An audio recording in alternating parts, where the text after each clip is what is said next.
है और आज हम देख रहे हैं जीके के क्वेश्चन जो आपको अपकमिंग एग्जाम्स में काफ़ी मदद करेंगे। तो शुरू करते हैं। हमने पहले भी इस सीरीज़ के क्वेश्चन डाले हुए हैं और आप और भी देख सकते हैं। क्वेश्चन 51 साइंस से है कि चाल और वेग। 50 क्वेश्चन ऑलरेडी अपलोडेड है पहले, इसलिए 51 से। चाल और वेग के बारे में निम्नलिखित में से कौन सा कथन सही है? चाल सदिश राशि है और वेग अदिश राशि है, यानी वेक्टर और स्केलर। चाल अदिश राशि है और वेग सदिश राशि है, तो इनमें से कौन सा सही है कौन सा गलत है? तो आपको बताना ऑप्शन। फर्स्ट, चाल और वेग दोनों सदिश राशि हैं। चाल और वेग दोनों अदिश राशि हैं। चाल सदिश राशि और वेग अदिश राशि है। चाल अदिश राशि और वेग सदिश राशि है, तो ये है इसका सही आंसर है। आप देख सकते हैं आराम से और 1 मिनट में इस सवाल का जवाब दे सकते हैं। आप पॉज कर लीजिएगा वीडियो, लेकिन मैं थोड़ा जल्दी दे दूंगा, मैं 15-20 सेकंड में इसका जवाब दे दूंगा। तो इसका सही आंसर देख लेते हैं। चाल अदिश राशि है और वेग सदिश राशि है। क्वेश्चन 52, कांस्य किनका मिश्र धातु है? कॉपर और जिंक, कॉपर और टिन, जिंक और मैग्नीज, फेरम आयरन और कॉपर। और इसका सही आंसर है कॉपर और टिन। इस तरह के क्वेश्चन बहुत एग्जाम्स में पूछे जाते हैं, तो इनको हमेशा याद रखना ज़रूरी रहता है। और ये बहुत सिंपल क्वेश्चन होते हैं, लेकिन सबसे ज़्यादा कन्फ्यूज यही करते हैं। क्वेश्चन 53, निम्नलिखित में से किस लवण में क्रिस्टलन जल नहीं होता? पोटेशियम परमैंगनेट में, नीला तोता यानी ब्लू विट्रियल में, धोने का सोडा यानी वॉशिंग सोडा, मोर लवण। उससे आंसर है वॉशिंग सोडा के अंदर। क्वेश्चन 54, मधुमक्खी का डंक एक अम्ल होता है जिसके कारण दर्द और जलन होता है। छोड़े जाने वाले अम्ल कौन सा है? जो मधुमक्खी का डंक होता है उसमें एक्चुअली कौन सा एसिड होता है? ये आपने देखा वो मधुमक्खी डंक मार जाती है तो काफ़ी दर्द होता है। एक बार मुझे भी मार दी और उसके कई सारे तोड़ है, जैसे एक तो पानी डाला जाए लेकिन ज़्यादा रगड़ा नहीं जाए, या उसका जस्ट अमल है तो जैसे एसिड है तो बेस लगाया जाए, और बेस है तो एसिड लगाया जाए, तो उससे ऐसा कहते हैं असर आता है, मतलब रुकता है, जो दर्द होता है वो कम हो जाता है। तो ऑप्शन है कौन सा एसिड या अम्ल है? टार्टरिक अम्ल, सिट्रिक अम्ल, एथेनॉइक अम्ल, मेथेनॉइक अम्ल। और इसका सही आंसर है मेथेनॉइक अम्ल। मधुमक्खी के डंक के बारे में सब जानते हैं, लेकिन ये एसिड कौन सा था, ये देखिए थोड़ा सा अच्छा क्वेश्चन है। क्वेश्चन 55, जिसके प्रयोग से तरल वनस्पति तेलों को ठोस कृत्रिम मक्खन या मार्जिन में रूपांतरित किया जाता है, यानी जो आपने देखा होगा ना डालडा वालडा, पुराना जो चलता था डालडा, तो खैर कंपनी का नाम था, वैसे उसको लेकर डालडा ही बोलते थे, इसलिए डालडा से आप पहचान जाएंगे। तो किस तरीके से किया जाता है, कौन सी गैस इस्तेमाल होती है?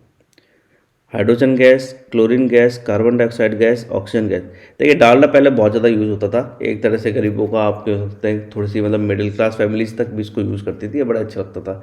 बट ओवर ए पीरियड उसके बहुत सारे दुष्परिणाम, खासतौर से कोलेस्ट्रॉल की प्रॉब्लम समझ में आई, तब से वो बंद हो गया। अब तो बिल्कुल नहीं होता, लेकिन 90s के ज़माने में बहुत था, तब तो इसके ऐड वगैरह भी आते थे। और इसका सही आंसर है हाइड्रोजन गैस। और अगर आप कभी पुराना कोई डालडा वगैरह के डब्बा देखें तो उसमें हाइड्रोजनेटेड लिखा रहता है, तो उससे ये हाइड्रोजन गैस है।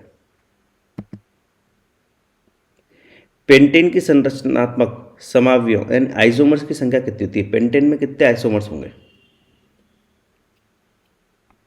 ऑप्शन है 5, 4, 2, 3। और इसका सही आंसर है 3। क्वेश्चन 57, ज्वालामुखी से निकलने वाले गंधक के वाष्प में प्राय शैलों पर परपटी बनती है, यह प्रक्रिया किसका उदाहरण है? ऑप्शन है संघनन, अवक्षेपण, निक्षेपण, वाष्पन। असल में आपने देखा होगा जो ज्वालामुखी होता है, या आपने पढ़ा होगा, देखा तो क्या क्या बहुत कम लोगों ने होगा, ज्वालामुखी जो होता है उससे लावा निकलता रहता है, तो इससे जो ऊपर जो कवर बनता है वो किस प्रक्रिया के दौरान बनता है? जो शेल बनता है। तो इसका सही आंसर है निक्षेपण। क्वेश्चन 58, सूखी बर्फ का प्रयोग किसी रंगमंच पर हवा में कुहासा उत्पन्न करने के लिए किया जाता है, इसमें शामिल प्रक्रिया किसका उदाहरण है? आपने मूवीज़ देखी होंगी, मूवीज़ में आपने देखा धुआं सा रहता है नीचे की तरफ ग्राउंड पर, जैसे आप एक गाना, मतलब 90s की मूवीज़ में बहुत ज़्यादा इस्तेमाल होता था, आजकल तो एक कम इस्तेमाल होता है। 90s की मूवीज में बहुत था, जैसे एक कई गानों में इस्तेमाल होता था। जैसे मैं आपको गाना बताऊँ तो एक है सोने की साइकिल चांदी की सीट, उसमें भी ये हुआ है। और 90s में तो मतलब भर भर के होता था लगभग हर एक फिल्म में एक गाना तो ऐसा होता था जिसमें उस तरह के जो नीचे की तरफ था वो धुआं धुआं रहता था। वो जो धुआं होता है उसको सूखी बर्फ बोलते हैं, कोल्ड आइस बोलते हैं उसको।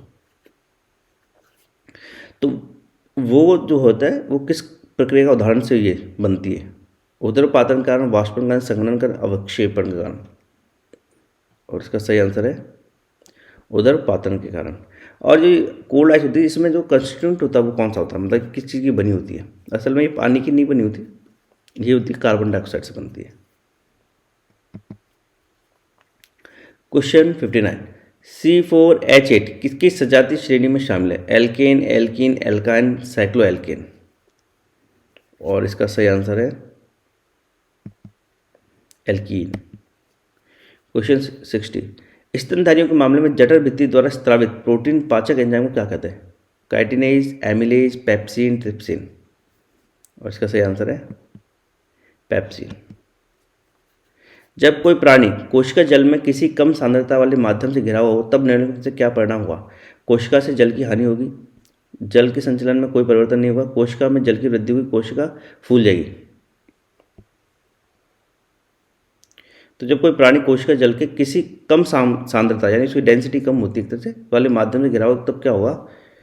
ये बहुत ज़्यादा क्वेश्चन है। देखिए, अगर कभी भी हाई डेंसिटी होगी, खैर मैं पहले जवाब देता हूँ फिर उसको आप बताता हूँ। कोशिका से जल की हानि होगी।